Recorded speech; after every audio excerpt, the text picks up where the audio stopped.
Hello, guys. Let us continue with our chapter. In this lecture, we will see the importance of principles of management. Principles of management provides a vision to managerial behavior and highly affects the management works. Managers are using it for achievement of goals. ये जो इसका importance इसलिए है कि ये manager अपना गोल को achieve करने के लिए ये इस प्रिंसिपल को यूज़ करते हैं. This principles direct the managers for decision making. ये प्रिंसिपल्स डिसीजन मेकिंग में हेल्प करता है. दस principles of management play A key role for a unit. किसी भी पर्टिकुलर यूनिट के लिए ये जो भी प्रिंसिपल ऑफ मैनेजमेंट है वो एक इम्पोर्टेंट रोल अदा करता है. उसका its importance can be described as follows. First is increase in managerial efficiency. Principle of management is providing guidelines to managers to perform tasks in different situations, due to which improvement in functioning of a business unit and gain in managerial efficiency is also seen. इनका managerial efficiency increase करना ज़रूरी है, increase होना ज़रूरी है ताकि उससे perform task in different situation. Managers वो अपना टास्क को परफॉर्म कर सकता है डिफरेंट सिचुएशंस में. Maximum usage and effective administration of resources. Mostly availability of the human and physical resources are limited in a business unit. हमारे business unit में human and physical resources हमेशा limited ही available होते हैं. It is unavoidable to make its maximum usage. Here, meaning of the word maximum is that to make usage of the resources through principles of management, whereas they can get maximum benefit with minimum costing. यहाँ maximum usage का meaning यही है कि जो resources है ये principle of management के ज़रिए उसका maximum benefit उठा पाए और उसका cost भी minimum हो. Helpful for scientific and logical decisions.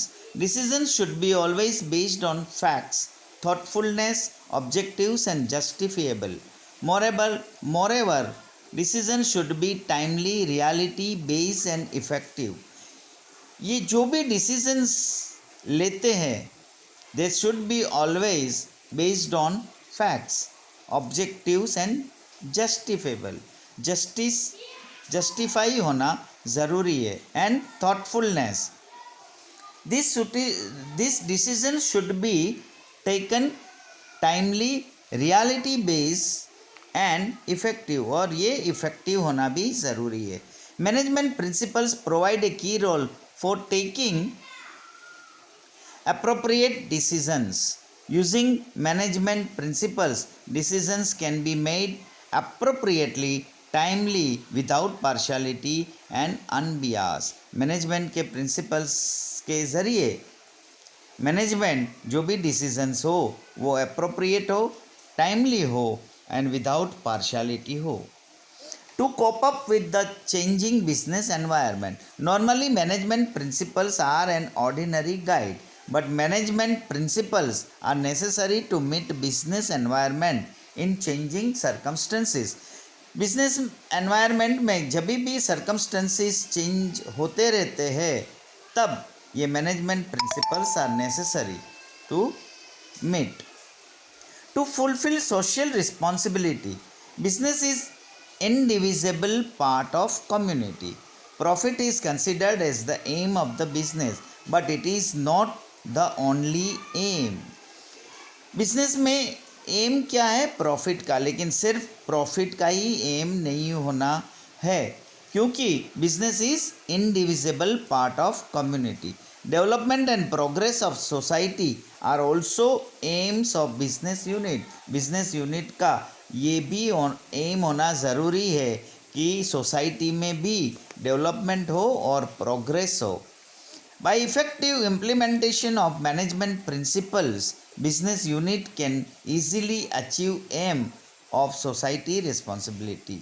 ये effective implementation of management principles, management के प्रिंसिपल्स को इम्प्लीमेंट अगर इफ़ेक्टिव हो तो business unit can easily achieve, business unit easily social responsibility के एम को अचीव कर सकता है।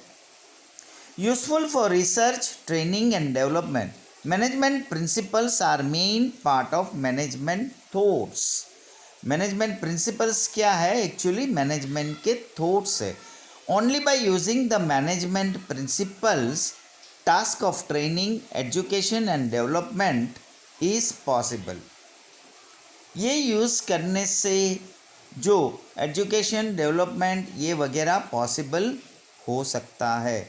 Like now aptitude test are taken for appointments in various business units.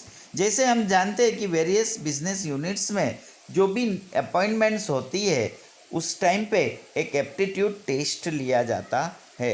ये aptitude test are prepared through research and by implementing and using management principles through which appropriate employees are appointed। और इसका ज़रूरत इसलिए है कि appropriate employees को appoint किया जा सकता है।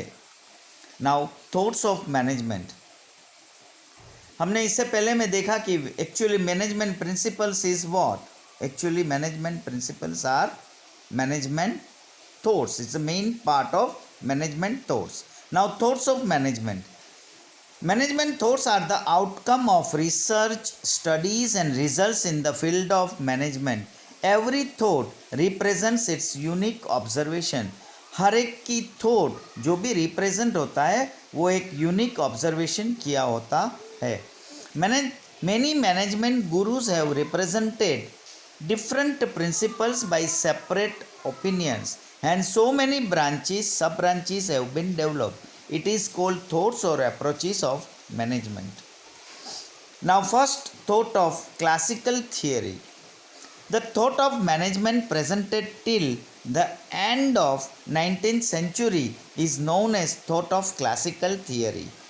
Main promoters of thought of classical theories are Frederick Taylor, Max Weber, Gilbreth, Henry Gantt and Henry Fayol.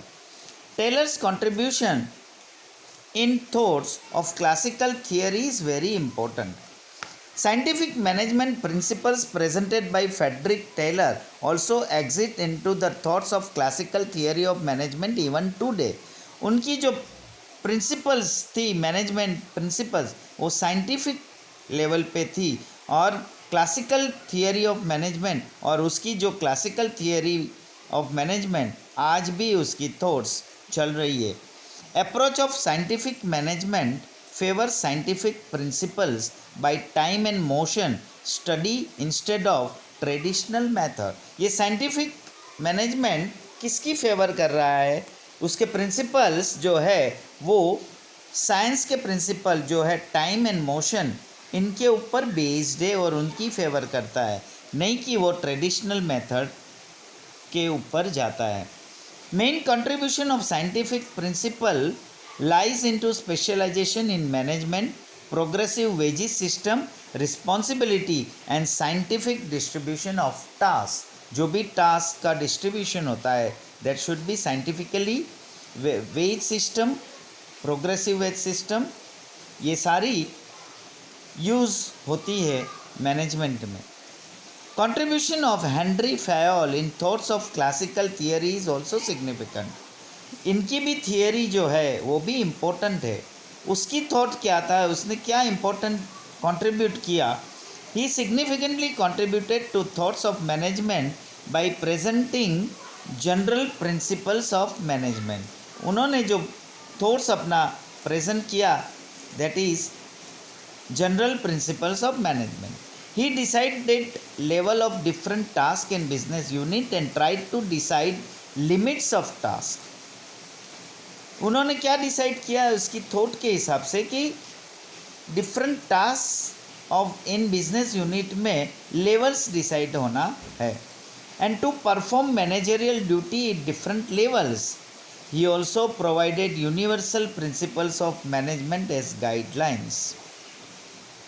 Apart from this, there is a contribution of Max Weber into thoughts of classical theory. Max Weber ने भी अपना contribution दिया है classical theory में.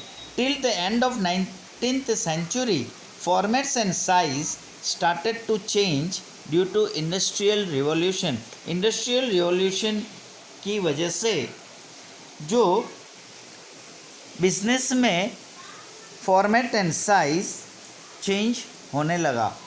As a result, need for changes in it arise due to some limitations of thought of classical theory, like importance to financial motivation, less important to human approach and informal relations.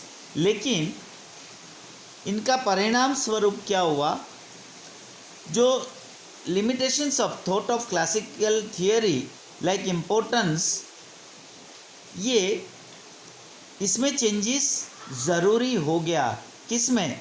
Financial motivation नहीं हो पा रहा था. Less important to human approach में important less हो रहा था. And informal relations informal होते जा रहे थे, जिसमें ये चेंज होना ज़रूरी था. Now thoughts of neo classical theory. Neo classical theory ने क्या बताया? To remove some limitations of thought of classical theory. जो क्लासिकल थियरी में लिमिटेशंस था उसको रिमूव करने के लिए some management experts made changes and established new approaches which is called thoughts of neo classical theory.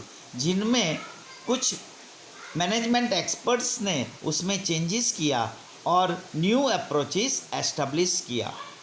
Eight the end of 19th century, after industrial revolution, 19th century में industrial revolution के बाद format of units industries was change and the need was arise for new kind of management. ये industrial revolution में जब ऐसी क्रांति आई तो format of units industries was change, और उसमें ये चेंज होने लगा उसका format. And the need was arise, और एक ज़रूरी हो गया कि न्यू काइंड ऑफ मैनेजमेंट होना ज़रूरी था. In the start of 20th century, Australian industrial psychologist Elton Mayo's theory of Hawthorne gave a new birth to behavior oriented thought. So Alton Mayo is called promoter of thoughts of neoclassical theory. Thoughts of neoclassical theory emphasizes upon behavior approach and group behavior of management. ये जो इसका जो master था, कौन था? Elton Mayo, जो इसका neo classical theory का प्रमोटर माना जाता है. और ये नियो क्लासिकल थियोरी क्या एम्फेसाइज करता है? Behaviour approach and group behaviour of management. Additions were made to thoughts of neo classical theory. इसमें कुछ एडिशन भी किए नियो क्लासिकल थियरी में, जैसे कि informal organisation, human behaviour, human relations, inspiration etcetera are elements based on thoughts of classical theory. Elton Mayo, Herzberg, Rensis Likert, Chris Argyris, McGregor and Maslow are main contributors in this thoughts. ये thoughts में इन लोगों ने अपना contribute भी किया. In branches of thoughts of neo classical theory, human relations और human behaviour thoughts, social mechanism thought and social arrangement thoughts are main. Human behaviour thought is as below. Thoughts of behaviour related, ये जो सोच है जो behaviour management का कैसा होना चाहिए या कैसे होता है. And thoughts of modern management. Management is an art of getting work from others. Management क्या है? एक आर्ट है जो दूसरों से काम निकालना है. As professor Urwick said, you manage your man will manage rest of ill all. इनका कहना ये था कि आप अगर मैन को मैनेज करते हो तो मैन जो है वो बाकी का सारा चीज़ मैनेज कर लेगा. Likewise, employee or a person is having an important place in unit. Since the management is being done by a person, management study becomes a study of interhuman relations. Main point of management task is of human behavior and human relations. Hence, behavior related thought emphasize on job satisfaction and increasing efficiency of employee by using psychological observation. हर एक employees का psychological observation करके उस employee को job satisfaction और उसकी efficiency को कैसे increase किया जाए. So this based on behaviour related. So this approach is psychological. It seems that economic parameter has been neglected. Some writers logically say the human relations cannot be maintained at the cost of productivity, which is the main limitations of this approach. So here also human relations maintain करने में productivity का coast effect होता था, which is the main limitations of this approach. और ये approach का main drawback था कि at the cost of productivity human relations cannot be maintained. Now second is thoughts of modern management. A change was occurred in the format of industry and business until after 1960. As a result, need of special approach of management was arise. As management is not confining to only business unit, special professional class of managers were emerged.